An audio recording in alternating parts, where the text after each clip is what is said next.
Hola, buenas tardes de nuevo. Disculpad las molestias, hemos tenido un fallo técnico.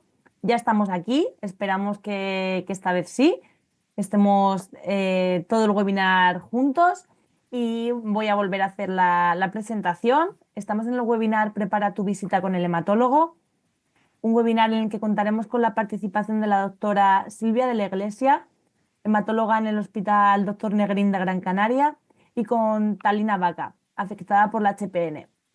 Hoy, además, tenemos también para vosotros disponibles una encuesta de calidad de vida. Esta encuesta la encontraréis más abajo en vuestra pantalla del ordenador o del móvil.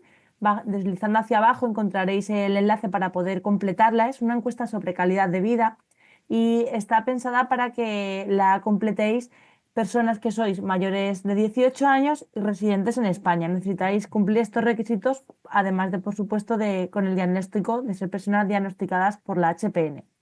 Es una encuesta que os llevará 15 minutos y que os agradecemos mucho que podáis cumplimentar, ya que obtendremos información valiosa sobre la calidad de vida que intentaremos mejorar a través de ella.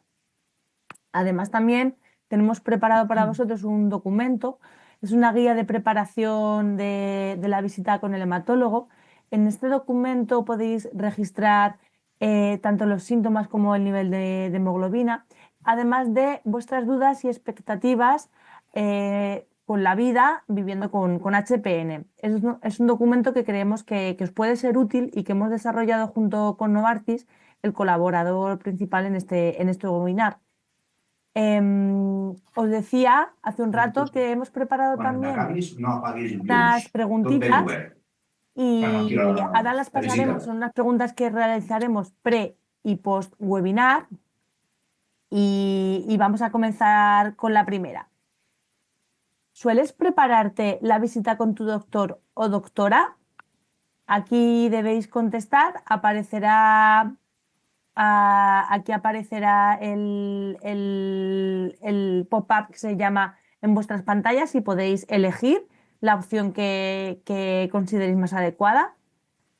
Creo que está saliendo o todavía no ha salido, disculpadme. Vale, me comentan que sí. Pasamos a la siguiente. ¿Sueles llevar un registro de tus síntomas? Es la siguiente pregunta. Sí o no, lo mismo podéis contestar y lo más importante es que debéis de dar al botón de enviado, de enviar, porque si no, no se desaparece el pop-up de vuestras pantallas. Pasamos a la tercera pregunta. En este caso es la pregunta de ¿considerar relevante informar a tu hematólogo o hematóloga que has pasado un cuadro vírico, por ejemplo, un resfriado sin fiebre o una gastroenteritis leve? ¿Sí o no? Lo mismo. Y tenemos la última pregunta. ¿Considerar relevante informar a tu hematólogo que has pasado por un periodo de estrés? ¿Sí o no? Estas preguntas nos servirán para poder valorar el grado de satisfacción con el webinar, sobre todo si os ha sido útil la información que compartiremos con vosotros esta tarde. Ahora sí, pasaremos a la primera ponencia, que es lo que todos estamos esperando desde hace un ratito, con la doctora Silvia de la Iglesia. Silvia, por favor, cuando quieras, estamos aquí atentos. Hola, buenas tardes a todos. Quiero agradecer a la asociación haberme invitado a dar esta charla y, por supuesto, a toda la gente que se ha conectado hoy o que la va a ver posteriormente, porque creo que va a quedar grabada. Voy a ver si puedo empezar a pasar las diapositivas. A ver si pasa un segundito, perdón. Sí, sí que se ve. ¿Ha pasado a la siguiente, no? Sí, ha pasado. Ay, pues a mí debe ser que me va con retraso. Bueno, yo no veo ahora mismo qué diapositiva tengo, pero bueno, lo que sí quería transmitir, porque bueno, esta es la definición de la enfermedad, pero lo que sí quiero transmitir es que, bueno, yo creo que ustedes también lo saben, es una enfermedad muy rara. Una enfermedad que los médicos estudiamos durante la carrera, pero que la mayoría de los médicos no van a ver a ninguna persona que tenga esta enfermedad durante todo su ejercicio profesional, durante toda su vida como médico, ¿vale? son patologías muy, muy poco frecuentes. Son las típicas que además te preguntan como en el MIR para acogerte, porque son esas preguntas que prácticamente nadie se acuerda de esas enfermedades. Y este es el problema, que las enfermedades que son raras, como ustedes saben, son muy difíciles de diagnosticar, porque si no estamos pensando en esta enfermedad, nunca podremos diagnosticarla como médicos. La definición pues es esta. Es una enfermedad que va a afectar a la célula madre hematopoyética. La célula madre de la sangre es la que va a producir a todas el resto de las células sanguíneas, como veremos posteriormente. Y se va a caracterizar por una anemia en la que se van a romper los glóbulos rojos, por eso llamamos una anemia hemolítica, y que estos glóbulos rojos se van a romper dentro de los vasos sanguíneos. Por eso decimos que es una anemia hemolítica intravascular. Y además, el problema fundamental es que va a existir una mayor tendencia a tener coágulos, a tener trombosis, como ustedes saben. Algunos de los pacientes también pueden tener a lo largo de su enfermedad, pues un pequeño fallo en lo que es la producción de las células de la sangre, por lo cual sería también una insuficiencia medular. Vamos a ver si pasa a ver a la siguiente. Pues eso, es una enfermedad más que rara, ultra rara, por la cantidad de personas, las pocas personas que se afectan. Y además es una patología que es importante diagnosticarla, porque si en los casos de que precisa tratamiento, si no se trata, pues va a tener una elevada mortalidad. O sea, puede afectar bastante tanto la calidad de vida y puede tener una serie de consecuencias en las personas que la padecen. A ver si pasa a la siguiente. Vale. Como decíamos, el problema es este, que como es una enfermedad tan rara, normalmente a los médicos nos cuesta mucho diagnosticarla. Y todos ustedes saben, porque la mayoría de los pacientes que la tienen han tenido un largo tiempo de visitar un especialista, visitar otro, sin saber qué es lo que tenían. Ustedes se imagino que tenían una serie de síntomas, se encontraban cansados, pero no sabían qué estaba pasando y probablemente su médico del centro de salud, por supuesto, que nunca había tratado ningún paciente con una hemoglobinuria paroxística nocturna, un HPN, por lo cual tampoco pensaba en ello.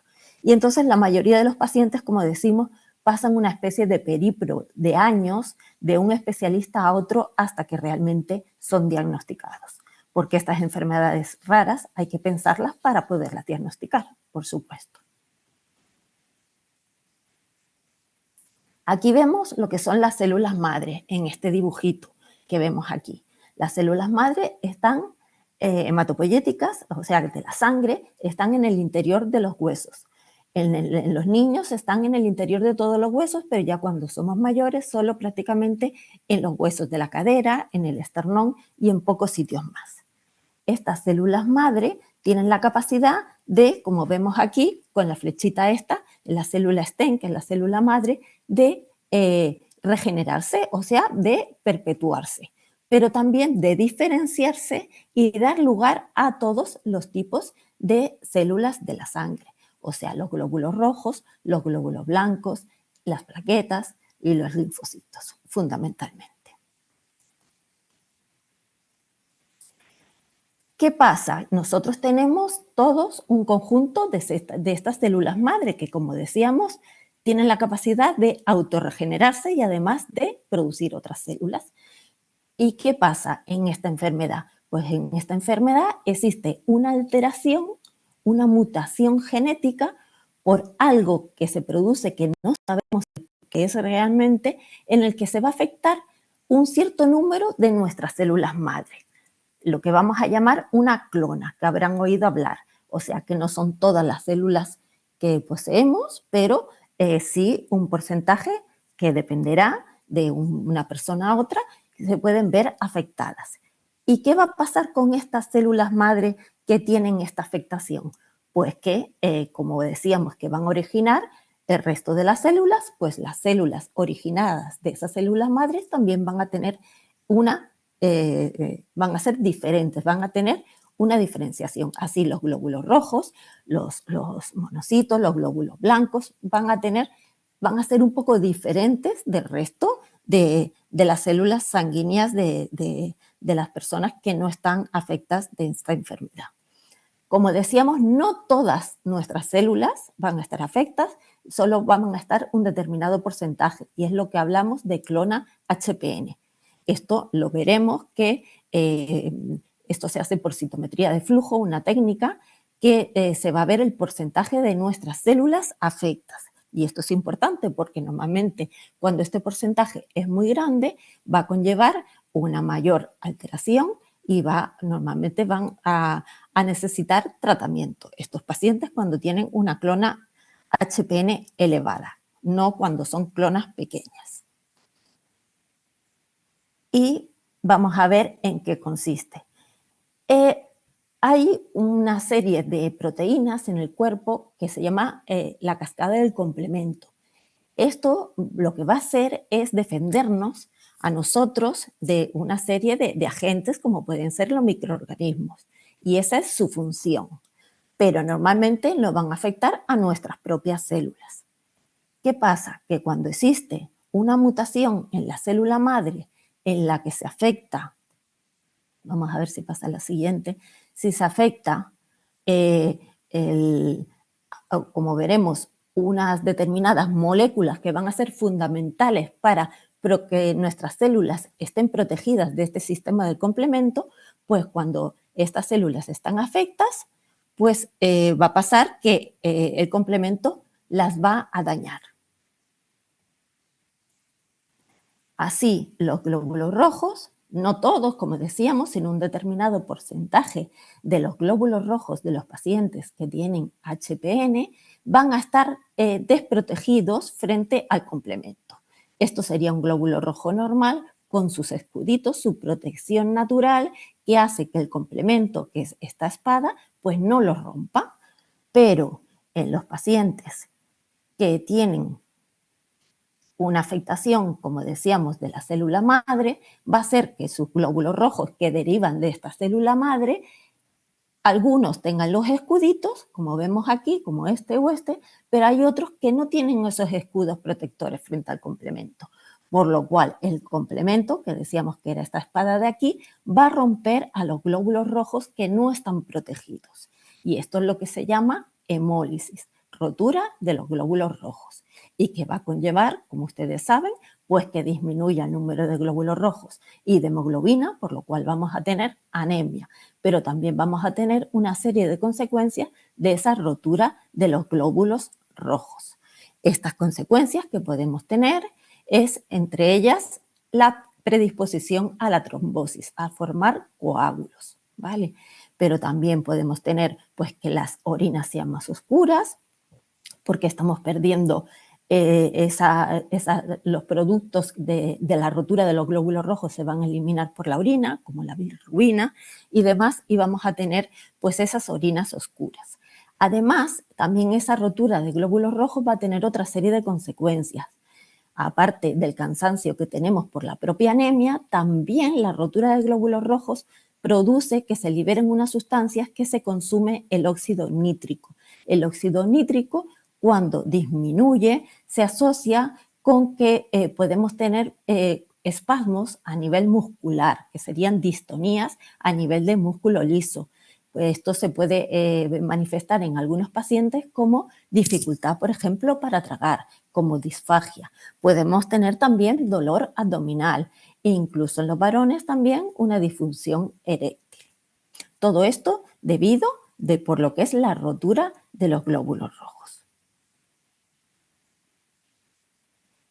Vale. ¿Y cuándo tenemos que sospechar una anemia? Pues una hemoglobinuria paroxística nocturna. Pues por un lado cuando tenemos una anemia, ¿vale? Y una anemia en la que va a ser por destrucción de glóbulos rojos. ¿Y cómo sabemos que es por destrucción de glóbulos rojos?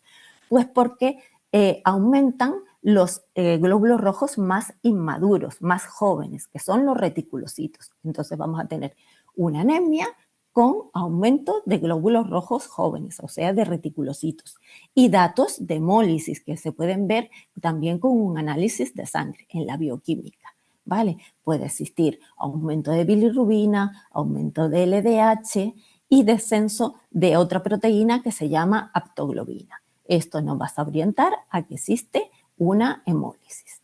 A nivel de la orina también podemos ver orinas oscuras, que además esto es típico, que se describe desde los libros de medicina de hace muchos años, pues que las orinas siempre por las mañanas eran más oscuras y iban aclarando a lo largo del día, ¿no? Esto sería una orina colúrica. A las 7 de la mañana es una orina coñac, Coca-Cola. ¿Qué pasa? Que a lo largo del día se va aclarando, sobre todo porque vamos bebiendo agua, pero durante la noche, como no bebemos agua, está más concentrada y por eso salen más oscuras.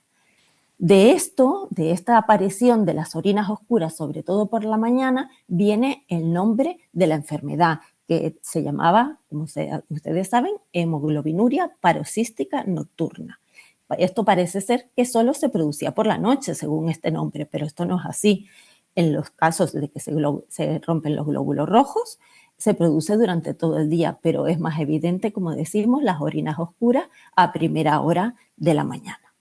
Entonces, cuando tenemos un paciente que tiene, como decíamos, una anemia con aumento de los reticulocitos y datos de rotura de glóbulos rojos, pues tendríamos que hacer unos test específicos, que el que es más específico de todo es la citometría de flujo, que vamos a ver aquí la cantidad de células de glóbulos rojos y de glóbulos blancos que van a estar desprotegidos, como decíamos, del complemento.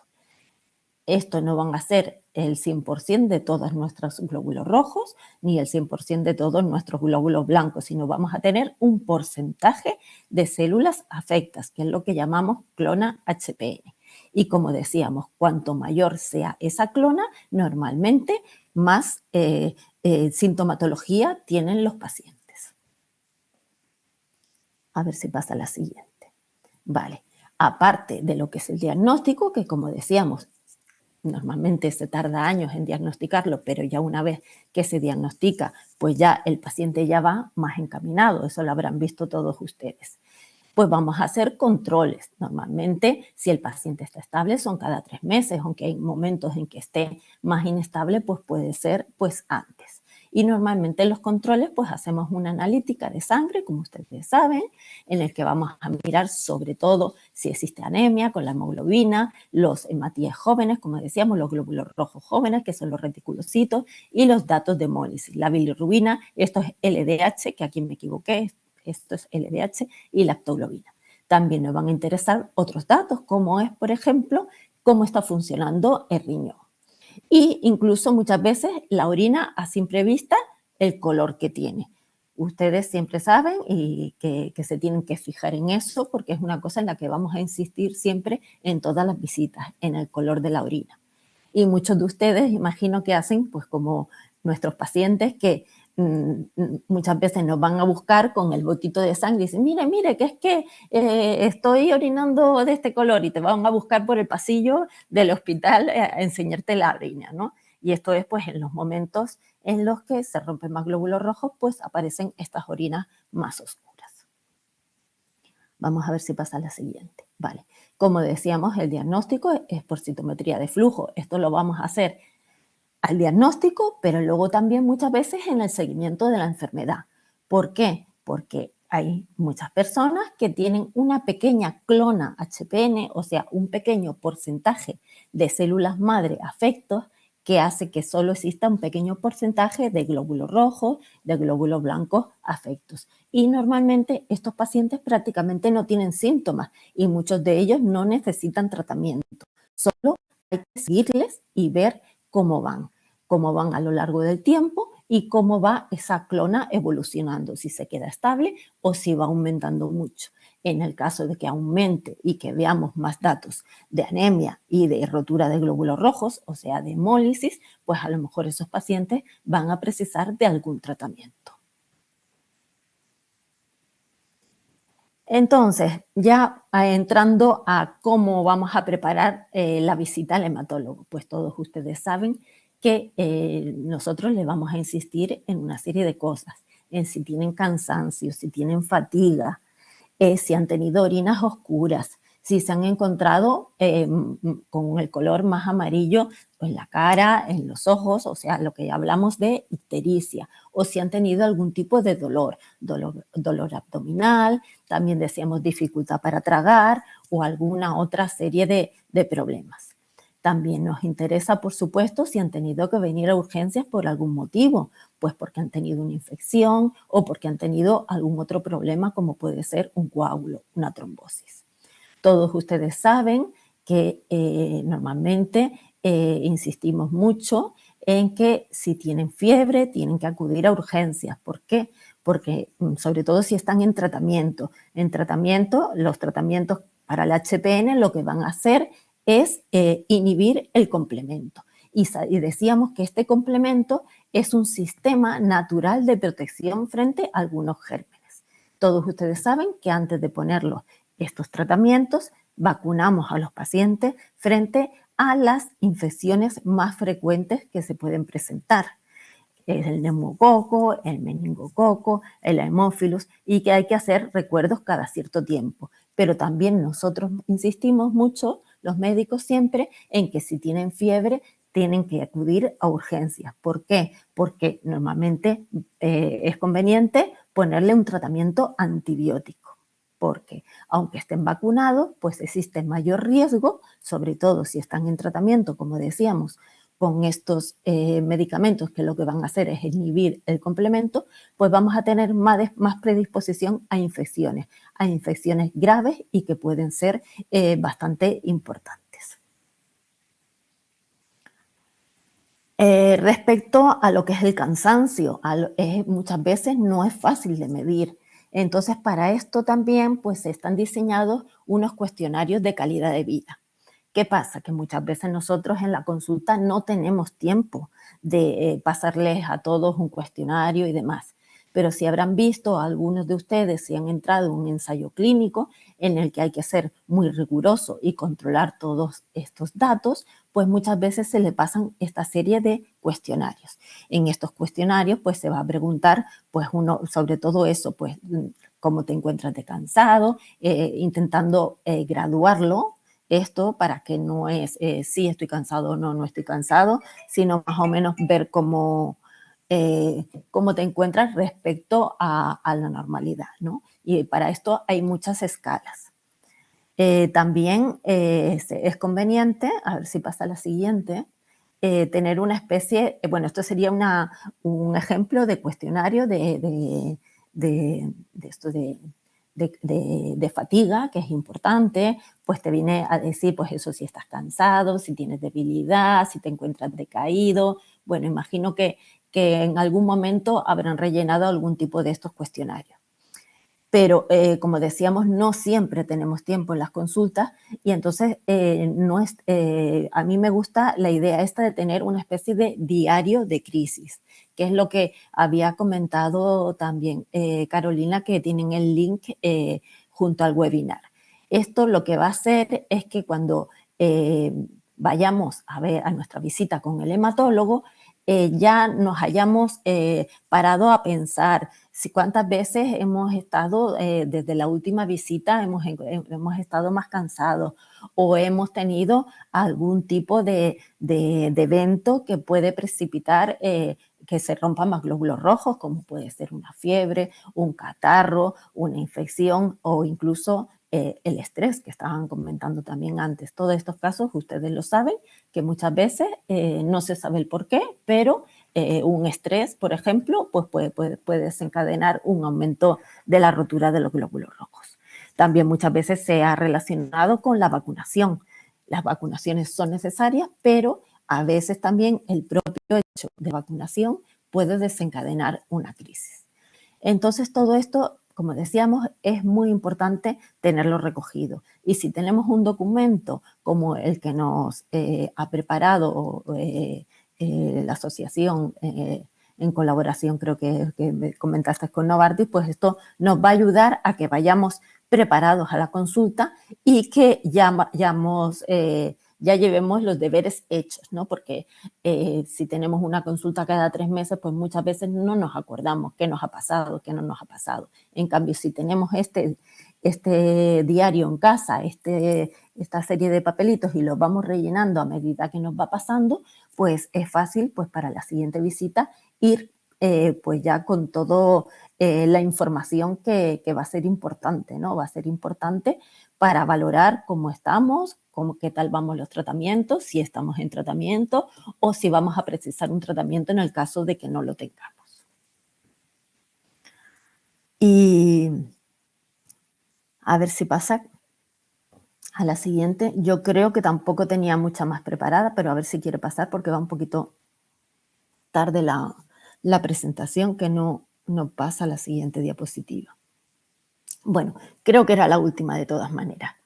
De todas maneras, esto es una pequeña introducción. Luego ya cuando tengamos el espacio para las preguntas, les animo a que pregunten todas las dudas, porque yo me he intentado adaptar pues a la audiencia, pero tampoco tenía muy claro el grado de conocimiento que tienen ustedes de su enfermedad, ¿no? Porque habrá personas pues que estén más familiarizados, otros que lleven menos tiempo con ella y bueno, y ahora yo creo que es importante también pues lo que nos va a contar Talina, ¿no? Y le dejo paso a ella. Muchas gracias. Muchas gracias, Silvia. Un placer haberte escuchado esta tarde.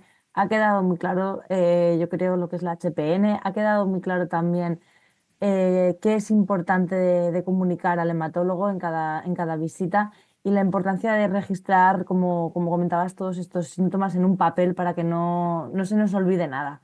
Muchas gracias, de verdad. Y ahora pasamos con Talina Vaca, una paciente afectada por HPN, que ella también ha preparado una pequeña presentación y vamos a escucharla. Hola, buenas tardes y gracias a la asociación por invitarme a participar y hablar un poco de mi caso. Estaba oyendo a Silvia y cada vez que iba comentando algo iba como reconociendo etapas o momentos, ¿no? que he vivido desde que me diagnosticaron a HPN, ¿no? Tengo una pequeña presentación, pero es más que nada un guión para mí, ¿vale? He intentado adaptar la presentación a la temática en sí, ¿vale? Que iba sobre prepararse la visita con el médico, con el hematólogo en este caso, ¿vale? Pero bueno, yo os explico un poco mi caso, ¿no? Como decía Silvia, la enfermedad se considera una enfermedad rara porque es poco usual. Además de ser poco usual, la edad media del diagnóstico es de 35 años, más o menos, ¿no? Y en mi caso me diagnosticaron la enfermedad de HPM con 7 años. Yo tengo 35, mañana hago 36. O sea que ya son muchos años, ¿no? Casi muchos años, ¿vale? El caso es que, a diferencia de algunos otros afectados, de algunos otros, ¿no? pacientes, en mi caso, la enfermedad me la diagnosticaron porque tuve la suerte de coincidir con un médico bueno, que básicamente había visto un caso como el mío antes. ¿Qué pasa? Que al ver un caso como el mío antes, uy, aquí había información, pero que no está. Esta soy yo con 7 años. Fue muy rápido dar con el diagnóstico. Sobre todo fue rápido porque, como decías también Silvia antes, eh, la orina fue la señal más obvia a la enfermedad, ¿no? Tenía el típico síntoma de la anemia, de una anemia de caballo, digamos. Las analíticas marcaban una hemoglobina de 5, una fatiga excesiva. Todo surgió a través de un proceso viral que tuve y empecé a encontrarme muy mal. Cuando me vieron los médicos, vieron la orina y dijeron, es una hemoglobinuria paroxística nocturna. Y allí empezó todo, ¿no?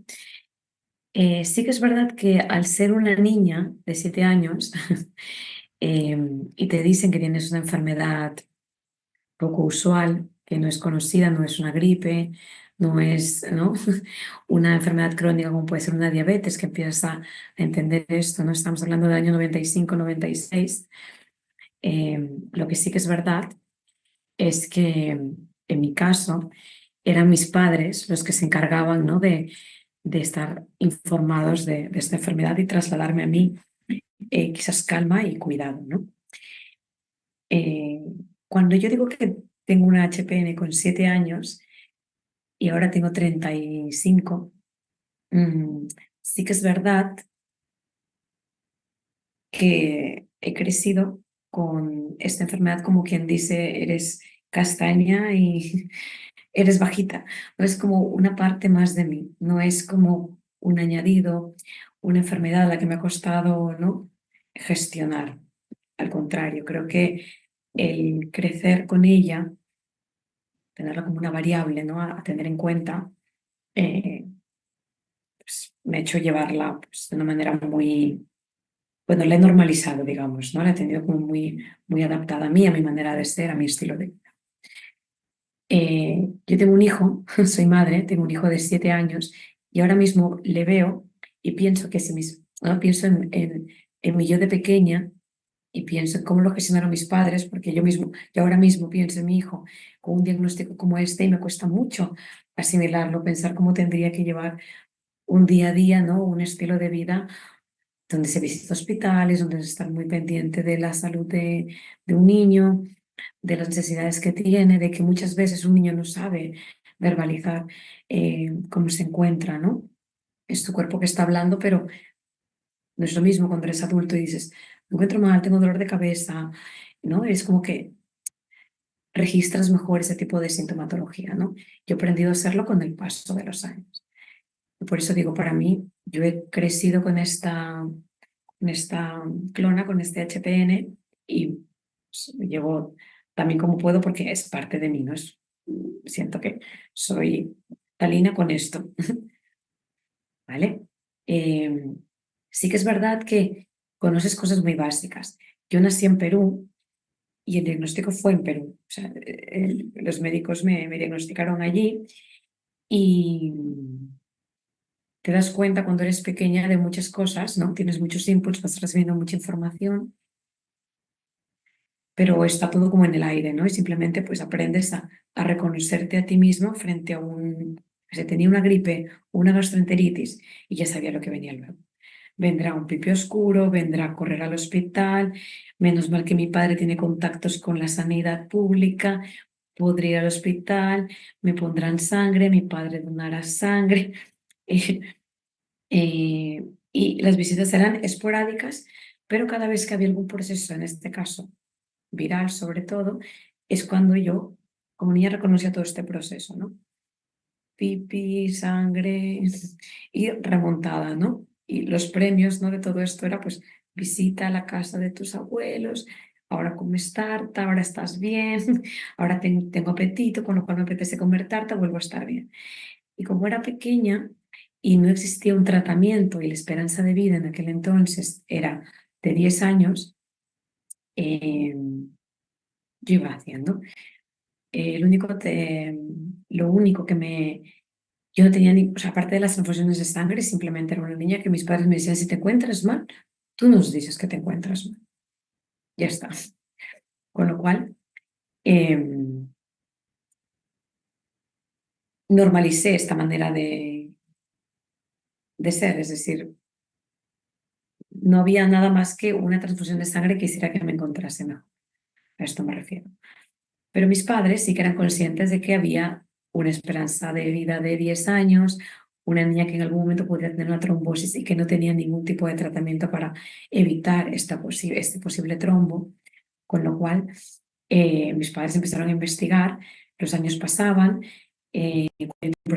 pues, se iba al hospital, pero eran esporádicos. No era una niña que me cuidaba mucho en sí. Mis padres intentaban no sobreprotegerme, tengo un hermano menor, intentaban no pasar demasiado tiempo conmigo ni tratarme como una niña que tiene, ¿no? una enfermedad allí latente. cosa que agradezco mucho a mis padres, porque si no creo que hubiera sido bastante difícil también. Y tenía como, digamos, que para mí era una vida normal. Sí que es verdad que no era una gran deportista, no practicaba deportes extremos, ¿no? Tenía una vida bastante normal, hacía ballet y estaba bastante bien cuidada, ¿no? Eh, Así que cuando mis padres iban investigando y mis visitas al hospital ya no eran esporádicos, cuando yo cumplí 10 años, 11 años, claro, conforme iba siendo mayor iba descubriendo ciertas cosas de la enfermedad que me parecían interesantes, que iba asimilando, interiorizando, que aceptaba con mucha normalidad. Por ejemplo, me dijeron, probablemente no te venga la regla y si la tienes será muy escasa. Me vino con 11 años, es decir, la tuve. Y pensé, vaya, podría haberme la ahorrado. No, no me la ahorré. La tuve, era no era muy, no era una regla abundante, era una regla normal, pero bueno, mi cuerpo iba respondiendo bien, ¿no? Cuando era, me acuerdo que mi médico, el hematólogo que me veía de pequeña, me decía, bueno, creo que este médico tampoco tenía mucho arte con los niños, hablaba más con gente adulta y me decía cosas que ahora sería impensable oírlas, ¿no? Pero me decía, bueno, que sepas que no tendrás hijos, tu cuerpo nunca soportaría tener algo porque lo rechazaría, ¿no? Era como, además de pequeña, sin ser muy consciente, me hice la idea de que tampoco podría ser madre, seguramente, con lo cual fui como asimilando conceptos conforme iba creciendo que no me da, a los que quizás no le daba mucha importancia también por la edad que tenía, pero me fui, los fui aceptando bastante bien. Con 13, 14 años, las visitas al hospital ya eran más recurrentes. Cada 3 meses necesitaba sangre. Empecé a tener dolores de cabeza, la fatiga era más recurrente y mi padre ya no era el único que podía donarme sangre porque era, la sanidad en Perú es diferente que aquí. Y me ponía sangre cada 3 meses aproximadamente y mi hemoglobina no subía de 7, con lo cual volví a bajar, volví a estar bastante anémica, sí, tenía mucha anemia, volví a ir al hospital, pedí a mi padre, amigos, conocidos que donaran sangre si podían, ¿no? Y mientras tanto mis padres contactaron con un hospital aquí en Barcelona y fue cuando pude llegar a Barcelona unos años más tarde, con 16 años, con una analítica bastante lamentable, pero con un aspecto muy aceptable, digamos. Eh, Cuando tienes una anemia, una hemoglobina de 7 aproximadamente de media, tu cuerpo se adapta también, es una manera de sobrevivir y de adaptarse, ¿no?, al medio, con lo cual, lo que digo, no hacía deportes extremos, pero tenía una vida bastante normal, ¿no? Quien me veía por la calle y no sabía que yo visitaba el hospital, no sabía que yo tenía una anemia crónica. Fui aprendiendo más del HPN y fui tratándome, bueno, tuve diferentes tratamientos para evitar pues, las trombosis, las transfusiones eran recurrentes hasta que pude empezar un tratamiento específico para la hemoglobinuria paroxística nocturna y con eso he tenido un estilo de vida mucho más, digamos que mi hemoglobina no era ya una media de 7, era una media de 10, 9 y llevo una vida bastante normalizada, ¿no? Eh, aquí había más información que ahora no la veo, pero bueno, estaba yo con 7 años y esta soy yo eh, hoy en día, ¿vale? Aquí hay un poco de todo, ¿vale? Pero soy una persona que soy inquieta de por sí, intento tener una vida. Yo siempre cuando digo que recibo tratamiento para el HPN, siempre digo, vale, pero que me permita tener una vida normal. ¿Sabes? Es decir, como quien visita el hospital o como quien se administra algún tipo de tratamiento en casa, que eso no me permita evitar viajar, evitar hacer actividades que quiero hacer, ¿no? Que el tratamiento me ayude a vivir, no que viva para que el tratamiento, ¿no?, me sostenga, ¿no? Me gusta hacer excursiones, me gusta bailar, bailo mucho, hago viajes, como muy bien, tengo a veces procesos virales con los cuales a veces tengo que visitar el hospital. Pues nada, voy al hospital, no pasa nada y luego vuelvo a estar bien. Soy madre, pude ser madre sin ningún tratamiento ni nada, fue algo completamente natural. Sí que es verdad que tuve un parto prematuro, que nunca se supo si fue por la anemia, fue porque fue por el parto, por mi hijo en sí, porque a mí pudieron haber sido muchas variables. Pero bueno, soy madre, tengo un niño de 7 años, que hará 8 estas Navidades, y, y un niño que está muy sano, por cierto, para haber sido prematuro extremo. Y aunque el parto se adelantó, yo tuve un embarazo bastante bueno, lo cual también creo que se puede siempre y cuando sepamos reconocernos a nosotros mismos y sepamos también saber cómo estamos, ¿no? Yo todo ese tipo de actividades que hago o el día a día de mi vida, soy también bastante consciente y sé dónde están mis límites, ¿no? Y aunque a veces intento dar un poquito más de mí, pues eh, soy bastante responsable conmigo misma, ¿no? Sobre todo yo creo que también esto te cambia cuando eres madre, ¿no? Dices, además me he de cuidar por otra persona. Y justo ayer tuve 4 vacunas, me tocaban las vacunas del meningococo, neumococo, ¿no? Que van vinculadas al tratamiento que recibo ahora mismo. Y además me aprovecharon para ponerme la vacuna de la gripe y de la COVID otra vez. Y me tocaba también administrarme tratamiento ayer. Ayer me pincharon por todos lados, que dirían, soy un colador. Sí que tuve cierto malestar en los músculos, me dolía la pierna porque me pincharon la pierna, el brazo izquierdo, el brazo derecho, me dolía todo el cuerpo, pero me tomé un paracetamol y fui a clases de zumba porque me tocaba zumba y no podía faltar a mi clase. Luego tuve una cena y volví un poco coja a casa cantando.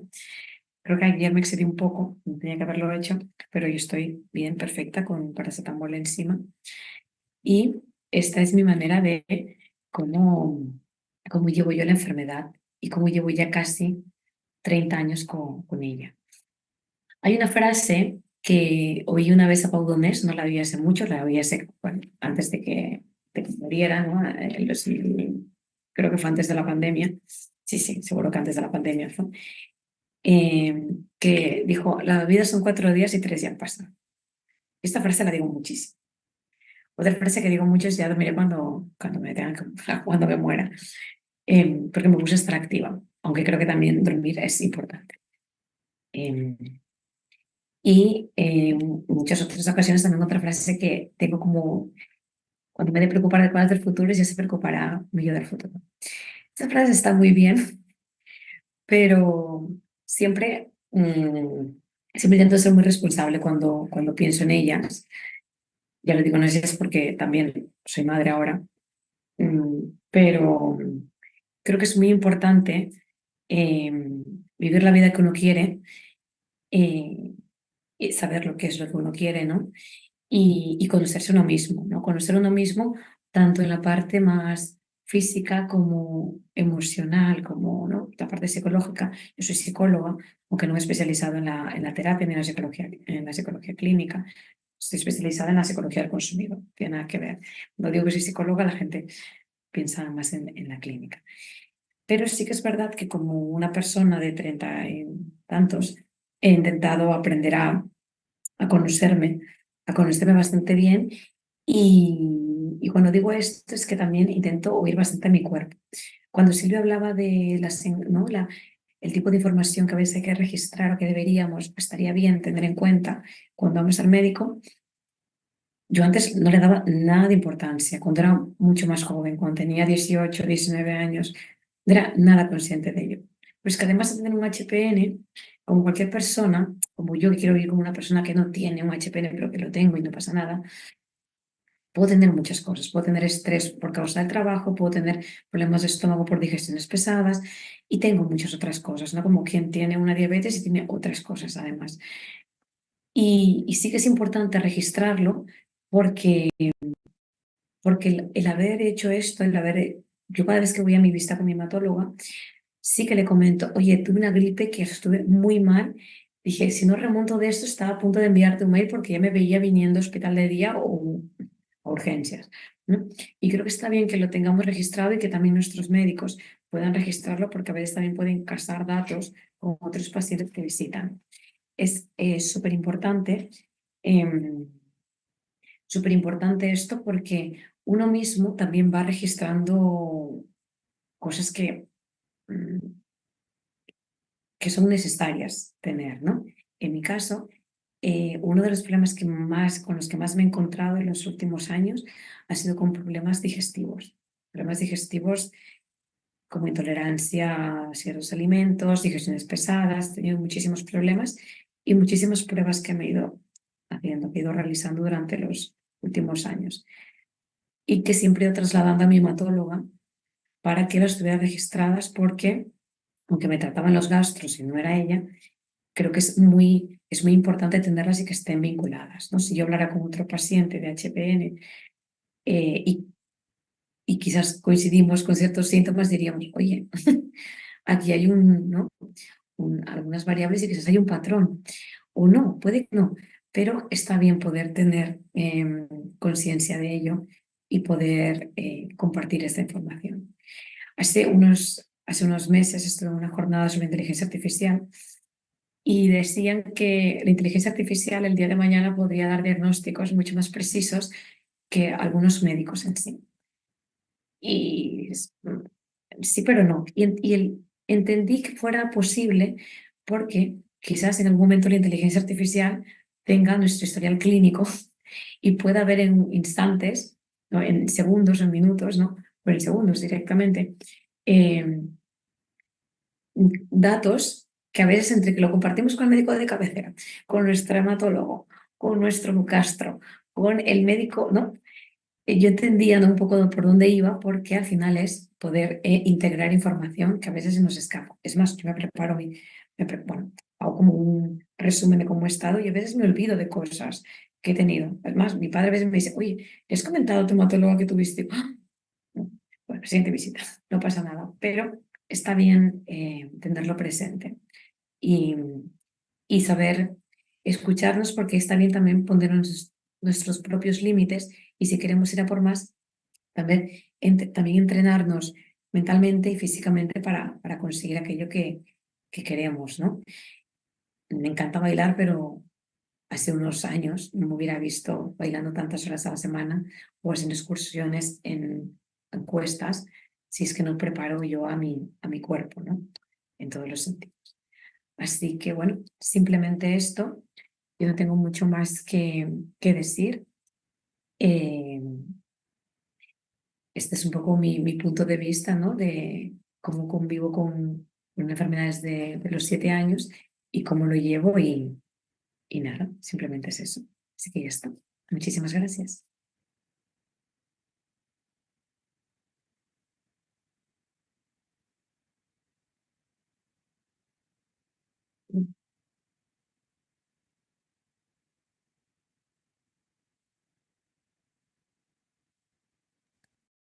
Disculpad que tenía el audio apagado.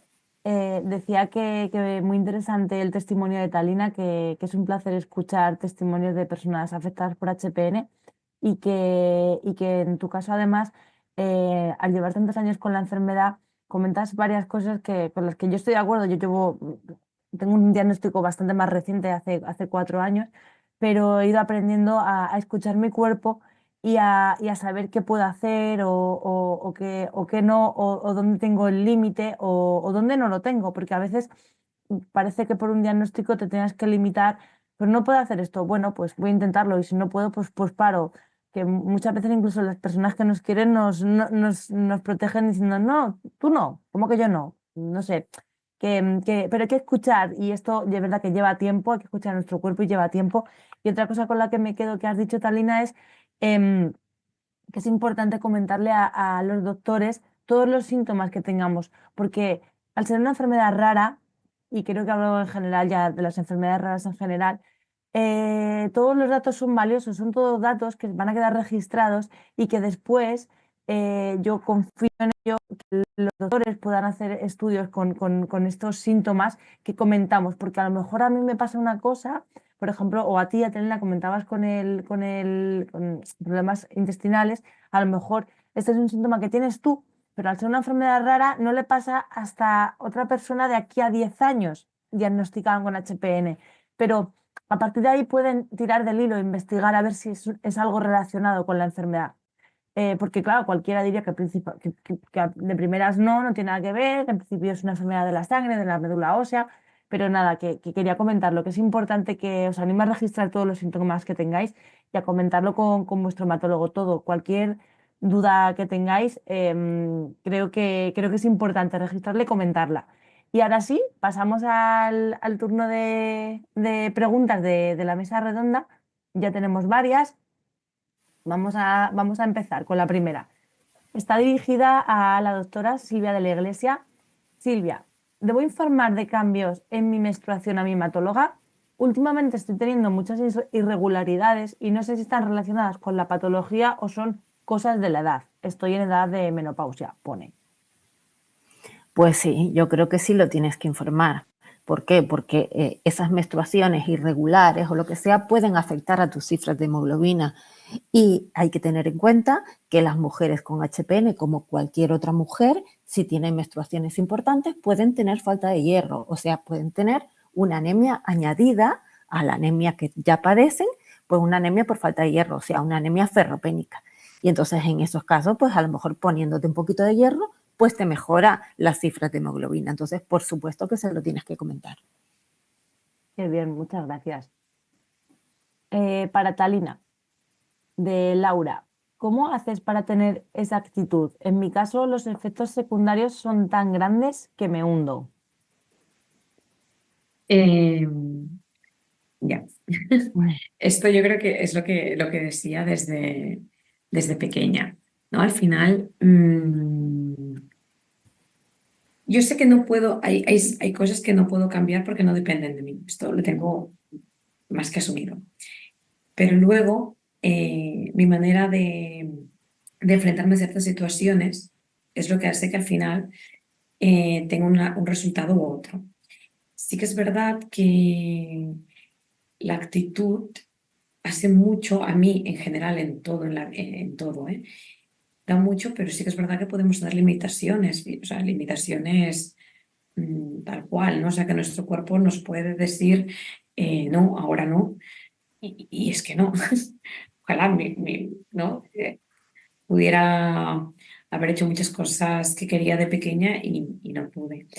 Yo creo que sobre todo la parte más importante es que cuando realmente nuestro cuerpo nos dice que no, porque realmente hay una fatiga real, hay una anemia de 5, ¿no? Una hemoglobina de 5, que estás muy cansado, asumir que, vale, ahora es que no, no pasa nada, ahora es que no. Y yo, hay hay una cosa que yo hago que yo disfruto mucho con pequeños momentos de la vida, ¿no? Yo disfruto cuando salgo a la montaña o cuando bailo, sí, pero también disfruto del café de la mañana, de esos momentos que son para mí, de un momento con mi hijo, de un momento con las amigas, de un viaje sola. Disfruto de muchas cosas y les doy mucho valor. Entonces yo creo que eso me llena bastante. Entonces simplemente es eso, tener una actitud positiva porque yo escojo tener esta actitud. Yo sé que hay días que querría hacer muchas cosas y no podré, pero sé que otros sí. Entonces simplemente eso me hace sentir bien, ¿no? Es un poco esto lo que hago yo, es mi secreto. Uy, muchas gracias, Talina. Tenemos otra pregunta para la doctora Silvia. ¿Cuántas sesiones de seguimiento recomiendas después de un ingreso hospitalario? La verdad que no pone mucho más de por qué le ingresaron a esta persona, pero bueno, así en Mm. general, supongo. A ver, en general, un paciente que esté bien controlado, como decíamos antes, a lo mejor con una visita cada 3 meses es suficiente, pero está claro que si acabas de tener un ingreso que sea realmente relacionado con la enfermedad, que no es que te hayas ingresado yo qué sé, por otro motivo que no tenga nada que ver con la enfermedad, pero si es realmente por una crisis, pues sí se debería hacer un seguimiento un poquito más frecuente, ¿no? Por lo menos inicialmente, ¿vale? También, muchas veces también depende de muchos factores. Depende desde la disponibilidad que tengas de ver a los pacientes como médico, pues a veces tenemos las agendas sobrecargadas, a otras veces que también no queremos pues que los pacientes sean tan dependientes del hospital y machacarlos a analíticas y machacarlos a visitas, ¿no? Entonces a veces también si consideramos que están bien y yo por lo menos con los pacientes que sé que si se encuentran mal, van a llamar para adelantar la cita o van a venir y nos van a buscar. Con eso pues me quedo más tranquila, ¿no? Y entonces le puedes dar un margen, pues eso, tranquilamente de 3 meses porque sabes que en cualquier momento que se noten algo van a venir, ¿no? Entonces, pues eso, depende un poquito de una balanza, ¿no? También depende muchas veces pues de los tratamientos que reciben, porque hay pacientes que de por sí ya con los tratamientos tienen que venir con mucha frecuencia al hospital. Entonces, a lo mejor no van directamente a ver al hematólogo, pero van ahí al hospital de día, van a hablar con enfermería, cualquier cosa que se noten se lo van a decir a enfermería y enfermería nos lo va a decir a nosotros, ¿no? Entonces depende mucho también del motivo por el que haya ingresado, de los tratamientos que está recibiendo, de la frecuencia que viene habitualmente y de incluso pues eso, la característica que tenga el paciente y el que tú sepas que, porque sabes que hay pacientes que a lo mejor pues no le dan importancia a sus síntomas y es importante también darle importancia y buscar y normalmente les damos las herramientas pues para que, vale, tú tienes cita en tanto tiempo, pero cualquier cosa, llama, te adelantamos la cita, o si te encuentras mal vienes por hospital de día, o a las malas si es un fin de semana, pues por urgencias. A nadie le gusta ir por urgencias, pero bueno, si hace falta, pues hay que ir, ¿no? Entonces depende de muchas cosas. Muy bien, muchas gracias, muy bien contestada. Ahora aquí hay una pregunta para las dos, de Luis Alfredo. Quisiera saber cómo cuidarme, cómo sobrellevar mi vida con la enfermedad HPN. ¿Quién empieza? Talina. Venga, Talina, te toca. A pesar que me he silenciado el micrófono, perdón. Em, ¿Cómo cuidarse? Bueno, creo que lo he explicado un poco antes, ¿no? Yo creo que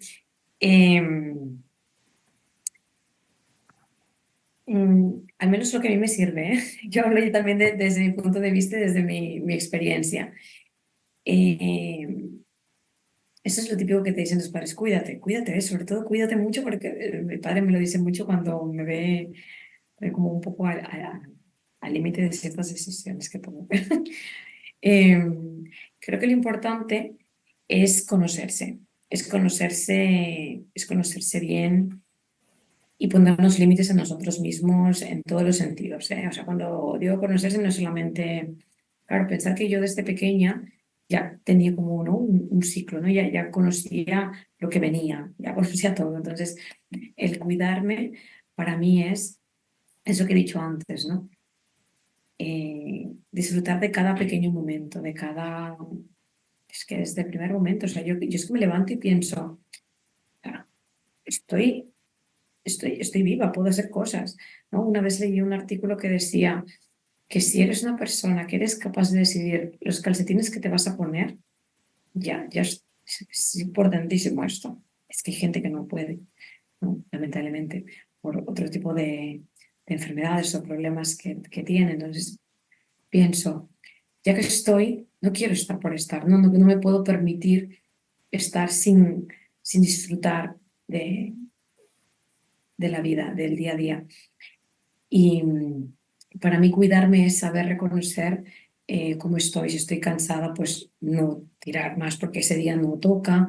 Si ese día quiero moverme el mundo, pues lo hago. Si ese día quiero ir a caminar y hacer 20 kilómetros, pues los hago. ¿No? Y si otro día no puedo, pues aceptarlo y no pasa absolutamente nada. Disfrutaré haciendo un bizcocho en casa. Pero para mí cuidarme es eso, ¿no? Y conocer también cómo funciono yo a través, ¿no?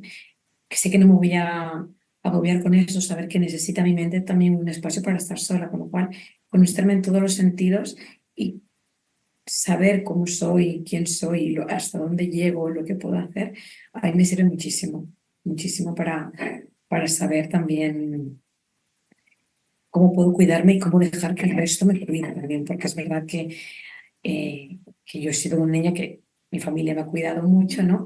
cuando he sido más grande ya me he aprendido a cuidar yo sola y que también dejo que de alguna manera, aun siendo adulta y ya teniendo una edad, también dejo que me cuide la gente que está cerca y que quiere, claro. Pero me permito. Qué bien, qué bien. Totalmente de acuerdo. Al final se trata de, creo que de aprender a vivir con la enfermedad y nos va a acompañar siempre y escuchar nuestro cuerpo, lo que siempre decimos y el título de tu presentación. Doctora, tú como tu parte, la parte médica a la pregunta. Sí, a ver, yo quería solo hacer unas puntuaciones, ¿no? A ver, has comentado, Danina, por supuesto que con 5 de hemoglobina no te vas a encontrar igual que con 7, y que con 7 normalmente estás acostumbrada, pero que más que los niveles de hemoglobina muchas veces es la sensación de que uno tiene de cansancio, de fatiga, que no en todos los pacientes son iguales, ni incluso en una misma persona puede ser iguales, porque más de una vez imagino que ustedes habrán ido y te han dicho, mira, estás con 7 y dices, pues no me he encontrado tan mal. O al revés, me encuentro muy cansado y dices, pero tienes 10 de hemoglobina y dices, pues me encuentro muy cansado, que a lo mejor 10 de hemoglobina es un valor más o menos normal o con el que en teoría no deberías estar tan cansado, por ejemplo, ¿no? Entonces, eso es una puntuación, una pequeña cosita que quería decir, ¿no? Entonces, no siempre depende de las cifras de hemoglobina y que bueno, y que por supuesto a más hemoglobina nos vamos a encontrar mejor, nos vamos a encontrar con más ganas y con más capacidad de hacer cosas. Y lo otro que quería comentar es que la actitud es muy importante también, ¿no? Lo vemos aquí con Talina. Entonces, por supuesto que si te encuentras cansado no tienes ganas de hacer cosas, pero también muchas veces es una especie de círculo vicioso. Si no haces cosas, si no haces un poquito por salir, que a lo mejor no te apetece en ese momento, pero mira, dices, voy a salir, voy a dar un paseo, luego seguro que te encuentras mejor de dar ese paseo o de encontrarte con tus amigos o de hacer un poco de actividad física dentro de tus posibilidades. Todo eso te va a ayudar también, ¿no? Igual que tener pues una dieta más o menos equilibrada, que por supuesto que no lo es todo, pero bueno, que nos puede ayudar, ¿no? Y muchas veces pues eso, el tener pues unos hábitos, unas aficiones que nos gusten, hacer un poquito de ejercicio físico dentro de nuestras posibilidades, esto probablemente nos van a ayudar, aunque inicialmente digas, ¿cómo voy a salir a caminar si me encuentro agotado? ¿No? Pero probablemente sales a caminar y luego vuelves mejor y al día siguiente dices, pues voy a salir otro ratito y te vas a encontrar mejor, ¿no? Y así con muchas otras cosas. Y vemos aquí Talina que hace infinidad de cosas, que baila zumba y baila y hace de todo, ¿no? Bueno, cada uno pues en sus posibilidades y en su tal, pero que yo creo que la actitud también es muy importante. No es todo ni la hemoglobina ni la actitud, pero bueno, pero es una cosa entre medio, ¿no? Sí. Totalmente de acuerdo, sí. Bueno, tenemos que saber controlar, para eso nos hacen las analíticas, ¿no? Para controlar la hemoglobina, pero los doctores hay que comentarles también si estás más cansada, pues comentárselo, porque puede haber algo que no sea, que no dependa de la hemoglobina, sino de un Exacto. estrés externo que te ha venido por cualquier cosa. La Navidad es un estrés, por ejemplo. Por lo menos para mí. Em, nada, que tenemos otra pregunta. Esta pregunta es de un paciente, Nelson Javier Miranda, y es para la doctora. Habla de que tiene HPN, pero que a él lo que le llama la atención siempre es la LDH, que está muy alto, sus valores arriba de 2000. No dice si está en tratamiento o no. Intuyo que no por el valor de la LDH. Nada, yo creo que es, bueno, contarle un poco qué es la de LDH por qué la tiene tan alta o qué puede hacer para disminuir. Yo entiendo así la pregunta, doctora. Vale, la LDH es como si fuese una proteína que está dentro de los glóbulos rojos. Si los glóbulos rojos se rompen, salen y entonces aumenta en sangre, que es lo que estás mirando. Como decía, yo supongo que no está en tratamiento o el tratamiento no le está siendo del todo eficaz, porque de lo primero que mejora con los tratamientos, con prácticamente todo, es la disminución de la LDH. o sea, va a disminuir lo que es la hemólisis, la rotura de los glóbulos rojos, ¿vale? Entonces, es verdad que te puedes quedar siempre un poquito con unos niveles de LDH un poquito más altos de lo normal, aunque estés con tratamiento, pero normalmente si están unos niveles bastante altos es que estás rompiendo glóbulos rojos, ¿no? Y es uno de los síntomas que hablan de actividad de la enfermedad, ¿no? La hemólisis y el aumento de la LDH. Y en algunos casos pues, puede ser indicativo pues, de tratamiento si no estás con tratamiento, pero bueno, eso habría que valorar tu caso y imagino que tus especialistas lo valoran y no sé si, imagino que estás bien tratado y que ellos lo están contemplando, ¿no? Muy bien, muy bien respondida, Úrsula. Muchas gracias. Tenemos una pregunta que ha llegado a través de WhatsApp al teléfono de la asociación y es para Talina. ¿Cómo has conseguido minimizar el impacto del embarazo? Porque seguro que fue un desgaste y no solo físico, sino también anímico. Yo cuando me enteré que estaba embarazada, lo primero que fue visitar a mi hematóloga para que me dijera qué pasos tenía que seguir, que era básicamente heparina y esto. Yo tuve un embarazo muy bueno, es que no tuve ni náuseas ni nada. Sí soy, no tuve nada. Pero esto ya depende de cada persona. Yo no tuve ningún síntoma, aparte de mucho sueño, lo llevé bien. Sí que en la maternidad me hacían una ecografía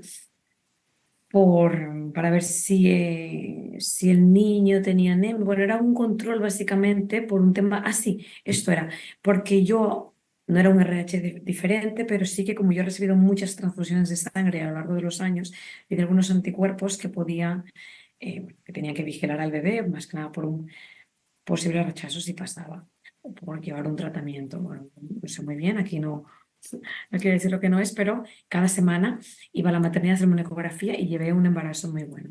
Yo he dicho antes que mi embarazo, bueno, que el parto se adelantó. Los embarazos son de 40 semanas, el mío fue de 27. Mi hijo fue prematuro extremo.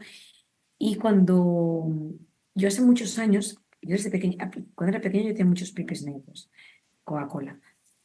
Pero con los tratamientos que empecé en el año 2008 hasta ahora, mis pipis la orina es de color normal y claro, con el paso del día siempre son más claritos.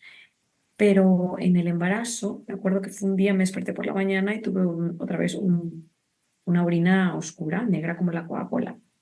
Esto fue que hablara con mi hematólogo, acabé la maternidad, me dijeron, estás de parto, pues yo no tuve ningún síntoma, así que fue una cesárea de urgencias. Y aquí, lo único que, claro, fue una cesárea de urgencias y mi hijo era muy pequeño, estaba en la UCI de neonatos. Y sí que es verdad que yo estaba muy, muy, muy anémica porque era una cesárea, he perdido más sangre. También es verdad que la maternidad no estaba dentro del hospital que me llevaba, con lo cual, para que se informaran, y era época de Navidad, porque me conocí en Navidad, todos los médicos estaban de vacaciones, con lo cual también fue bastante complicado. Y a mí me ponían sangre cada día, casi. Me dicen, no, es que estás muy anémica, tienes 9 de hemoglobina. Y digo, ya, pero es que es normal en mí, ¿por qué me ponéis más sangre? No, no, es que estás muy anémica. Y yo, es que así estoy, no pasa nada. Entonces sí que es verdad que aquí me falta un poco de comunicación por parte de los médicos, pero claro, esto hizo que me fueran cuidando con sangre. Sí que es verdad que emocionalmente, ¿no? El tema hormonal también está aquí de por medio, pues afectó un poco.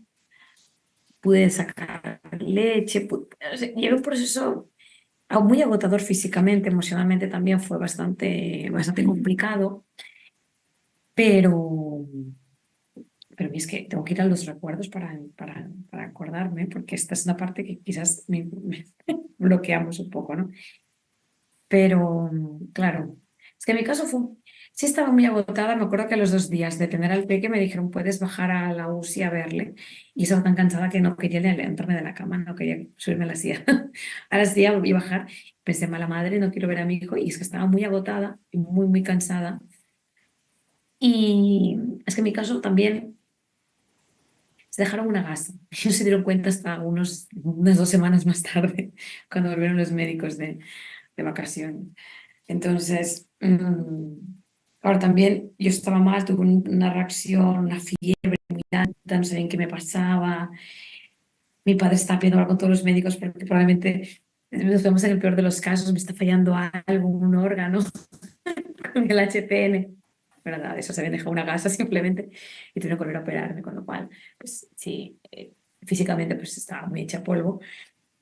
Y poco a poco pues fui recuperándome, ¿no? La sangre, las ganas de ver a mi hijo, saber que mi hijo se iba recuperando. Bueno, ¿qué recuperando? Sobrevivía un día tras otro, ¿no? Era un prematuro extremo. En su caso era un éxito que sobreviviera cada día que pasaba, con lo cual para mí eso era muy importante, ¿no? Y yo poco a poco volví a encontrarme bastante mejor. Sí, con mi tratamiento para la anemia como estaba, como se había pautado, eh, seguía sacándome leche, pero mi leche no le iba muy bien, así que me corté la leche. Em, y mi hijo estaba bien, con lo cual yo creo que también fue una suma de muchas variables y tuve mucho apoyo de mi familia. Eso también me ayudó bastante. Cuando digo mucho apoyo de mi familia fue para todo, ¿eh? Tanto para estar con el peque como bueno, para estar conmigo. O sea, sí, sí. Con un embarazo hay un desgaste físico, hay un proceso emocional, mental, hay unas hormonas que se disparan por todos lados. No es fácil, pero está bien sentirse apoyado. Y lo que decía antes, dejar que te cuiden también. No está mal. Muy bien, muchas gracias, Talina. Bueno, como veis, al final, entre que hemos empezado tarde y esto, al final se nos ha hecho también un poquito más tarde de lo que queríamos. No vamos a seguir, queda alguna pregunta, pero no vamos a continuar. Vamos a ir cerrando la tarde de hoy. Y por último, como os comentaba, al principio hicimos unas preguntas que lanzamos a los asistentes a través de la página, donde lo estáis visualizando. Y vamos a volver a lanzar las últimas preguntas para que podáis contestarlas igual que antes, la contestáis y dais al botón de enviar. Las preguntas están orientadas a saber si os ha parecido útil el webinar y qué tal, si habéis cambiado algún punto de vista después de haberlo visualizado. Y vamos con la primera. De cara a tu próxima cita con tu especialista, ¿vas a prepararte la visita? Aquí es una pregunta abierta, podéis escribir lo que consideréis. Sí, me voy a preparar un poquito más o no, ya lo hacía. O bueno, podéis contestar como bien queráis. Voy a dejar un poquito de tiempo a ver si no hay ningún problema. Aprovecho, Talina, que no sé si para darte las gracias por contestar la última pregunta. Que no sé si te la había dicho, Nada. que me he ido un poco ya enfocando al cierre. Pasamos a la siguiente pregunta. En una escala del 0 al 5, ¿cuán útil te ha parecido este webinar para poder preparar la visita con tu hematólogo? Tenéis estrellitas la 1 es nada útil, o podéis marcar la 5 extremadamente útil, o entre medias si os ha parecido algo útil, un poco útil o más bien tirando a poco útil, como veáis vosotros. Pasamos a la 3. ¿Crees que esta guía de preparación, la que os hemos comentado que podéis descargar en la página web, crees que esta guía de preparación de la visita te será útil para tu próxima visita, como comentamos? ¿Sí o no? Unos segundos para que contestéis y pasamos a la siguiente. ¿Crees que te sería útil alguna herramienta para registrar tus síntomas? Aquí hay opciones. Sí, en digital, tipo una aplicación o algo parecido. O sí, en papel, que es tipo el documento que hemos creado. o no, no te sería útil, no la usarías, como prefiráis vosotros y vosotras. Vale, pues ahora ya sí. Muchas gracias a las ponentes en primer lugar por estar esta tarde con nosotros. Es un placer escucharos. De los doctores y doctoras siempre aprendemos mucho, la verdad, cosas que normalmente los pacientes quizá nos olvidamos o no pensamos en ello. Así que muchas gracias, doctora Silvia de la Iglesia, por estar aquí. Gracias a ustedes por haberme invitado y a los oyentes también, por supuesto, por haber estado ahí. Y me ha Gracias. encantado también ver el punto de vista de los pacientes, ¿no? De cómo lo has contado, me ha encantado todo, la verdad. Y me sumo a los agradecimientos de la doctora Paratalina. Gracias también por estar aquí esta tarde con nosotros.